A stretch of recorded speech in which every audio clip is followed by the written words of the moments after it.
Hey, welcome to the Tom Ferry Show. It's the week of Thanksgiving here in the U.S. So for my friends around the world and right here in the States, today is about gratitude. I'm giving you a little insight on my podcast, which has been blowing up. So enjoy.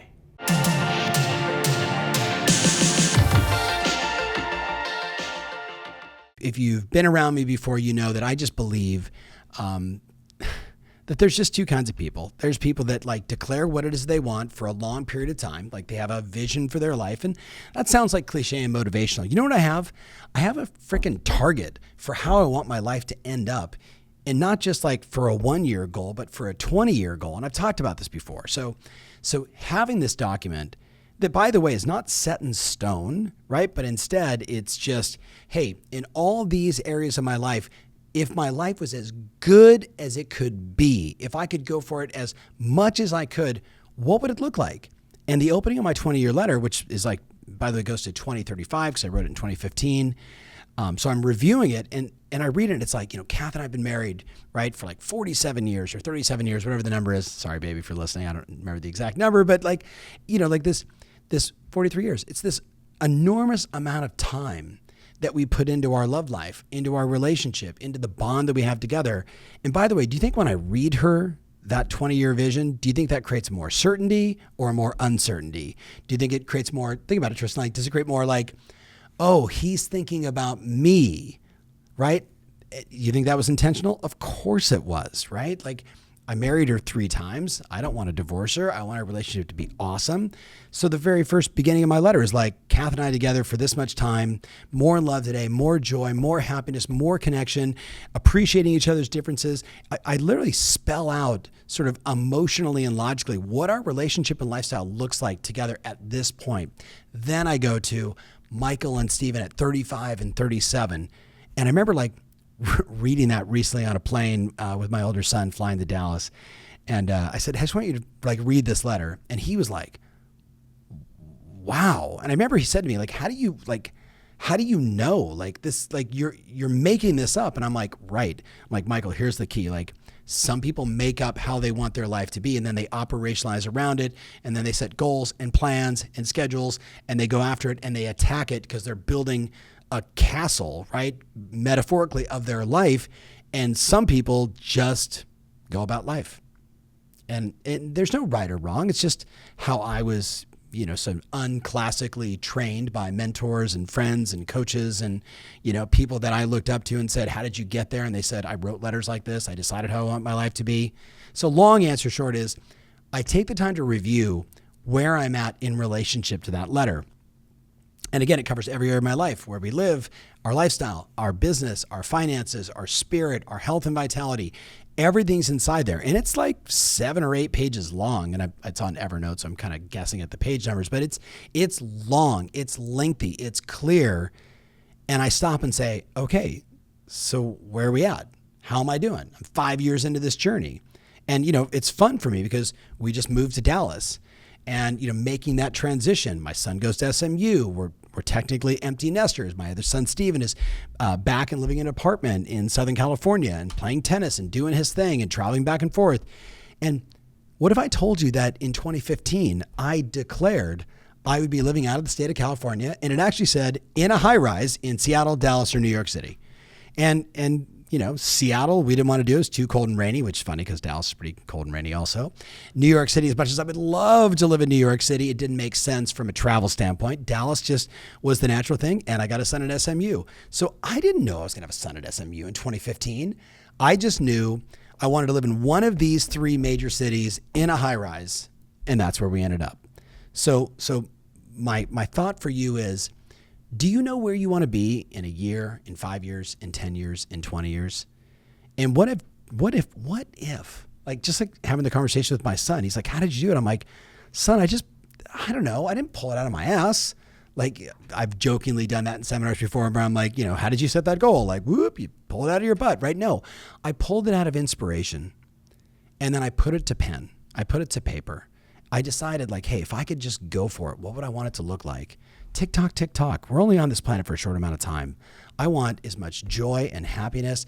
I also want achievement. I want growth. I want contribution. So by listing all that out, it inspires me. And if you've not done this, I really challenge you to do so. So the first thing in my planning is I review that. Where am I at? Am I on track? What adjustments do I need to make? Do I need to set some goals for myself in any one of those areas? If I've fallen a little bit short or feel like, hey, I've only got 15 more years to get there, I better, put my foot on the gas. So that's the first thing. Second thing I do, and again, maybe you've seen this on a Tom Ferry show or someplace else where I talk about the 8 equities of life. And I do a review of where I'm at. So, I've seen this work done a lot. Tony Robbins did it. The very first person I saw do this was Mike Vance. So Mike, if you've heard me before a million times talk about Mike, he was my mentor for a long time and passed away. He was Walt Disney's right-hand guy. His business card actually said Mike Vance in charge of people and ideas for the Walt Disney Corporation. And he was there with Walt for 8 or 9 years before Walt passed. He launched Orlando. Then he went off and he worked with people like her mentor, people like Jack Welch and Steve Jobs, and he created the salad bar, and he was friends with Mother Teresa, which every time I say it, it's just so bananas to think that I had all that time with him. I just sitting here as I'm recording this, I wish I would have filmed every session. You know what I mean? We didn't have flip video cameras when I was doing this. We certainly had audio cassettes. I really, really just sitting here reflecting, wish I would have done that. Fortunately, I had lots of journals and I kept all those journals, so I have all the notes captured.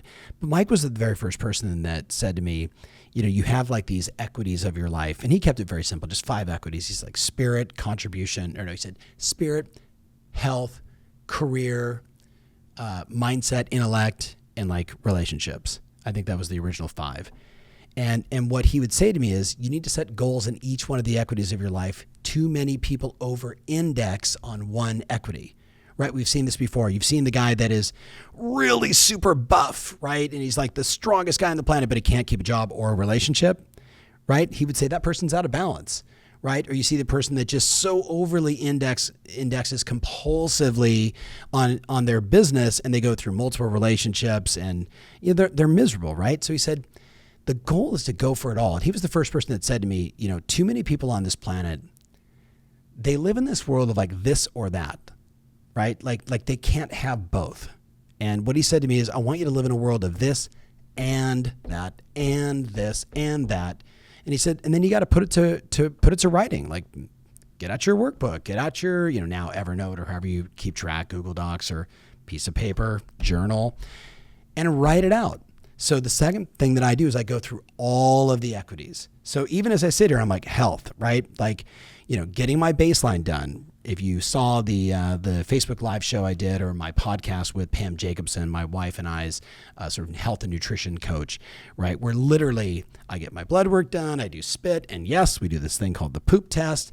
But what it helps me understand is where are my vitals in all my adrenals, all my hormones, and how's my gut doing? Because gut health is so important, right? So doing that, looking at the last 12 months of my sleep, am I getting more sleep, less sleep, better sleep? Am I on track with my workouts? Do I feel better as I'm aging, or do I feel like I'm in more pain? So I literally go through all of those equities. Relationships. How are Kath and I doing? How am I doing with the boys? How am I doing with my friends? Right? I got a lot of friends and a lot of acquaintances, and, I want to stay connected. Right? Whether it's a text message or shooting a video or getting together for lunch or just seeing people. I'm a social creature, right? So I want to be around people that I like. So how am I doing there? How am I doing with my business partners? I got a lot of business partners in all these ventures that I've invested in. I refer to myself as a business partner. In many cases, I'm just an investor, but I don't take the mindset of investor. I take the hey, I'm a part of this company, and if I can contribute, I want to contribute. So how am I doing reaching out to the CEOs of these companies and checking in and seeing what they're doing and how I can bring them value, or at least just say, how are you doing? Because it's so funny. I just had this conversation. I can't say the guy's name because he's in the middle of a new startup. But I talked to him yesterday, and I know he's grinding, and I know he's under pressure, and I know he's just raised a ton of money. And I think I'm the only person that calls him and says, how you doing? Do you know what I mean, Tristan? Just hi, I'm not calling you because I gave you, X millions of dollars and I want to know where you're at with the plan and how your OKRs and what's going on. And I'm not one of his new teammates that's what do we need to do and what's next and what are the big projects? I just call him hey man, just how are you as a guy? How are you with your family? What's going on? And he's I'm not sleeping well. Just being that way for a friend, right? It makes a difference. So I go through every single one of those. For me, it's spirit, and it's fun and travel and adventure. It's contribution, it's growth, which is learning, wisdom. How many books did I listen to? How much did I learn this year? Did I increase my vocabulary? Did I decrease my vocabulary? Yes, I actually track that.